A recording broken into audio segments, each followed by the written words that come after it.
the White Barn 3-wick candles, and it smells so good.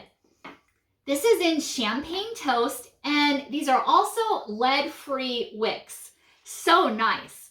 And this is also a 14.5 ounce container, so it's going to be a long-lasting burn. And it just smells fantastic. Champagne toast smells like bubbling champagne, fresh berries, and juicy tangerines. Here's a close-up of what the candle jar looks like, as well as the lid. And look how nice it is. Beautiful.